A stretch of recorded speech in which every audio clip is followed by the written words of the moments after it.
Bună! Uite, am un cadou pentru tine. Ce e aici?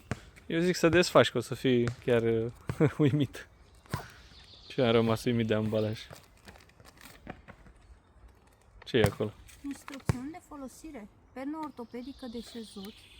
Hai să vedem. Economic. Interesant. Bun, hai să și vedem.